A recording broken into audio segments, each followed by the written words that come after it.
샬롬, 안녕하세요. 제이슨 목사입니다. 오늘 하나님 말씀은 사사기 4장 1절에서 10절입니다. 제가 읽어드리겠습니다.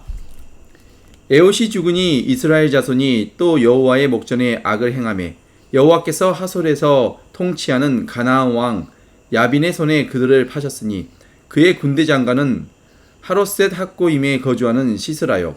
야빈 왕은 철병고 900대가 있어 20년 동안 이스라엘 자손을 심히 학대했으므로 이스라엘 자손이 여호와께 부르짖었더라. 그때 랍비돗의 아내 여선지자 드보라가 이스라엘의 사사가 되었는데 그는 에브라임 산지 라마와 베델 사이 드보라의 종려나무 아래에 거주하였고 이스라엘 자손은 그에게 나아가 재판을 받더라. 드보라가 사람을 보내어 아비노함의 아들 바락을 납달리 게데스에서 불러다가 그에게 이르되 이스라엘의 하나님 여호와께서 이같이 명령하지 아니하셨느냐? 너는 납달리 자손과 스볼론 자손 10,000명을 거느리고 다볼산으로 가라.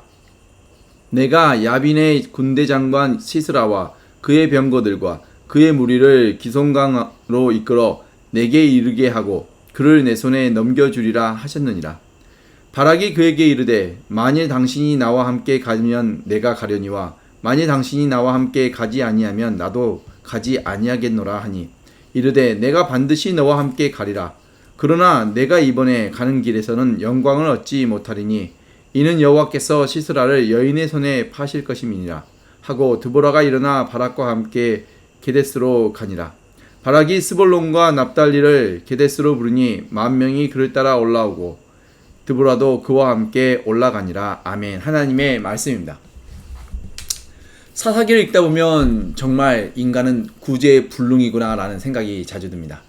1절을 보시면 사사 에옷이 죽으니 이스라엘 자손이 또다시 여호와의 목전에 악을 행하였다고 기록하고 있습니다. 사사기 시작은 언제나 하나님 앞에서 악을 행하고 죄에 빠져 있는 모습입니다. 그러면 당연히 공의로우신 하나님의 심판이 뒤따르게 되죠. 그리고 하나님의 뜨거운 불이 발등에 떨어져서야 그제서야 비로소 하나님께 잘못했다고 부르짖고 도와달라고 울부짖습니다. 그러면 또다시 인애와 자비가 많으신 하나님께서는 또 그들을 용서해 주시고 구원해 주십니다.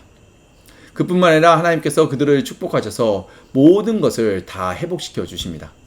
그러나 오래가지 않아 좀 살만하다 싶으면 또다시 하나님 앞에서 각종 악행을 저지르고 우상을 섬기며 다시금 하나님 앞에서 범죄합니다. 이런 이스라엘 백성의 모습은 참으로 어리석고 답답합니다. 그 정도 반복했으면 알만도 한데 말입니다. 그런데 더 놀라운 것은 바로 이런 모습이 바로 저와 여러분의 모습이라는 것입니다. 우리도 하나님의 축복으로 살만 하면 하나님과 관계가 소홀해지고 하나님의 말씀과 기도에서 멀어져 죄에 빠지게 됩니다. 그러다가 인생의 고난과 폭풍을 만나면 다시 하나님 앞에 무릎 꿇고 나아가 도움을 구하며 울부짖습니다.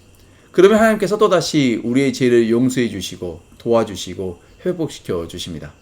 이러한 사이클이 반복되는 것이 또 우리의 인생입니다. 그래서 우리 인생에 예수 그리스도가 필요한 것입니다. 참 포도나무 대신 예수 그리스도 없이는 어느 누구도 선한 열매를 맺을 수 없기 때문입니다. 오늘 본문에서 눈에 띄는 인물이 하나 있습니다. 바로 아비노함의 아들 바락입니다. 그는 인생에서 가장 중요하고 어찌 보면 한 번뿐인 절호의 그 기회를 놓친 너무나 안타까운 인물입니다. 그가 놓친 기회가 무엇일까요? 그리고 그는 왜 그 기회를 놓쳤을까요? 오늘 하나님 말씀을 통해 그 답을 함께 찾아보도록 하겠습니다. 오늘 특별히 여러분들과 함께 은혜를 나누고자 하는 말씀은 9절에 이르되 내가 반드시 너와 함께 가리라. 그러나 내가 이번에 가는 길에서는 영광을 얻지 못하리니 이는 여호와께서 시스라를 여인의 손에 파실 것임이니라 라는 말씀입니다. 여선지자 드보라가 번개라는 이름의 바락을 불러 하나님의 말씀을 전합니다. 이것은 바락이 하나님의 구원의 도구로 쓰임받을 수 있는 일생일대의 절호의 찬스입니다. 기회는 자주 오는 것이 아닙니다. 그래서 기회는 왔을 때 잡아야 합니다. 바락에게는 정말 일생일대의 기회가 왔습니다. 그러나 하나님의 신뢰와 믿음이 부족했던 그는 이것을 그 기회로 보지 못했습니다. 이를 명령하신 하나님의 임재를 온전히 인식하지 못한 것입니다. 그뿐만 아니라 혹시 전투에 나가 죽을지 모른다는 불안감이 그에게 먼저 앞섰습니다. 이는 하나님의 약속의 말씀을 붙들지 못하고 하나님의 임재를 인식하지 못했기 때문입니다. 인간적으로는 얼마든지 그를 이해할 수 있습니다. 그러나 이런 불신과 믿음의 결핍은 결코 하나님을 기쁘게 할 수가 없습니다. 그래서 결국 그는 자신이 이스라엘 민족을 구원하는 민족의 대영웅으로 등극할 수 있는 그 일생일대의 기회를 놓치고 말았습니다. 대신 하나님의 말씀처럼 정말 이 전투와 아무런 상관이 없어 보이는 이방 여인 야엘이 바락을 대신하여 이스라엘을 구원하는 하나님의 도구로 쓰임받습니다. 우리도 이처럼 하나님의 선하신 뜻을 이루는 도구로 쓰임받을 수 있는 그런 기회를 놓치고 있는 것은 아닐까요? 그럼 우리가 하나님께 쓰임받을 수 있는 일생일대의 기회를 놓치지 않기 위해서는 어떻게 해야 할까요? 첫 번째로 믿음이 있어야 합니다. 마가복음 10장에 맹인 거지 바디메오가 나옵니다. 그는 앞을 보지 못함으로 매일매일 구걸로 하루를 살아가던 맹인입니다. 그에게 일생일대의 기회가 찾아왔습니다. 바로 예수님이 그가 구걸하고 있는 그 길 앞을 지나간다는 소식을 들은 것입니다. 그는 나사렛 예수의 이름을 듣자 바로 소리를 질렀습니다. 다윗의 자손 예수여, 나를 불쌍히 여기소서. 주변의 많은 사람들은 맹인거지 바디메오에게 조용히 하라고 꾸짖었습니다. 그러나 일생일대의 기회를 눈앞에 둔 바디메오는 절대 그 기회를 놓칠 수가 없었습니다. 그래서 더욱 소리 높여 부르짖었습니다. 다윗의 자손이여, 나를 불쌍히 여기소서. 이에 예수님께서 가시던 걸음을 멈추고 그를 부르셨습니다. 그러자 맹인 거지 바디메오는 자신에게 하나밖에 없는 겉옷을 내던지고 당장 뛰어 일어나 예수님께로 나아갔습니다. 그러자 예수님께서 그에게 이르기를 내게 무엇을 하여 주기를 원하느냐라고 물었습니다. 자신에게 찾아온 일생일대의 기회를 놓칠세라 선생님이여 보기를 원합니다 라고 답변하였습니다. 그러자 예수님께서 이르기를 가라 내 믿음이 너를 구원하였느니라 라고 말씀하셨습니다. 바로 그 말씀을 하시자 그의 어두웠던 눈이 떠지고 눈을 앞을 볼 수 있게 되었습니다. 평생 소원이었던 눈을 뜨게 된 바디메오는 눈앞에 자신을 구원해 주신 예수님을 볼 수 있게 되었고 곧 예수님을 뒤따랐습니다. 예수님의 말씀대로 그의 믿음이 그를 구원하였습니다. 여기서 우리가 주목할 것은 이 사건은 바디메오에게 일생에 단 한 번뿐인 기회였다는 점입니다. 지금 예수님께서는 십자가에서 죽으시기 위해 마지막으로 예루살렘을 향하여 걸어가고 계시던 중이었습니다. 이 순간이 아니면 맹인 거지 바디메오에게는 더 이상 예수님을 만날 수 있는 그 기회가 없었습니다. 그가 일생일대의 이 기회를 놓치지 않을 수 있었던 것은 바로 그의 믿음이었습니다. 오직 예수님만이 나의 눈을 뜨게 하실 수 있다는 그 믿음이 그 기회를 잡을 수 있게 하였습니다. 이처럼 오직 믿음만이 하나님을 기쁘시게 하실 수 있습니다. 우리 안에 이러한 믿음이 있습니까? 두 번째로 순종이 뒤따라야 합니다. 누가복음 5장에서 예수님께서 어부 베드로 그 배에 오르셨습니다. 그리고 그에게 깊은 데로 가서 그물을 내려 고기를 잡으라고 명령하셨습니다. 그러자 어렸을 때부터 고기를 잡으며 잔뼈가 굵은 프로 오브 베드로가 대답하여 이르되 선생님 우리들이 밤이 새도록 수고하였으되 잡은 물고기가 없습니다. 없습니다. 하지만 말씀에 의지하여 내가 그물을 내리겠습니다. 라고 말한 후에 예수님의 말씀대로 깊은 곳에 가서 그물을 내렸습니다. 그러자 고기를 잡은 것이 심이 많아 그물이 찢어지기 시작하였습니다. 그래서 주변에 있는 다른 배들까지 불러 그물을 걷어 올리니 두 배가 가득 채워져 이제는 배가 가라앉기 시작했습니다. 이 놀라운 기적을 눈으로 직접 목격하고 경험한 베드로는 예수님 발 앞에 엎드려 주여 나를 떠나소서 나는 죄인이로소이다 라고 고백하였습니다. 그러자 예수님께서 베드로에게 이르시기를 무서워하지 말라.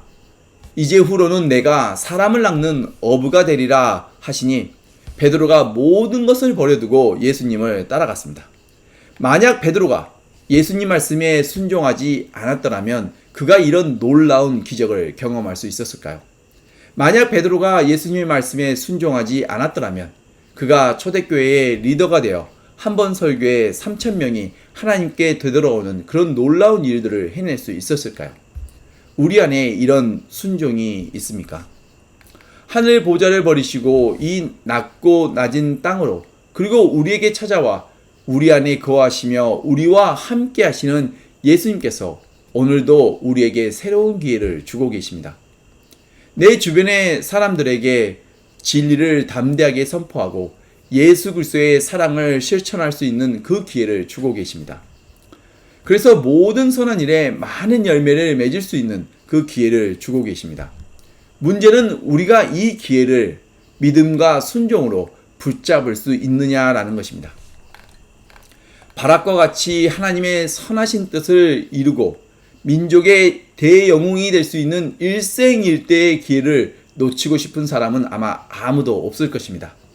기회는 항상 있는 것이 아닙니다. 그리고 계속 그 자리에 머물러 있는 것이 아닙니다. 기회는 왔을 때 붙잡아야 하는 것입니다. 오직 믿음의 눈으로 하나님께서 주시는 그 기회를 바라보고 순종으로 그물을 내려 그 기회를 붙잡아야 합니다. 맹인 거지 바디메오와 같이 일생일대의 기회를 놓치지 않는 그 믿음과 베드로와 같이 믿음으로 그물을 내리는 순종이 저와 여러분에게 있기를 간절히 축원드립니다. 기도하시겠습니다. 하나님 아버지 감사합니다.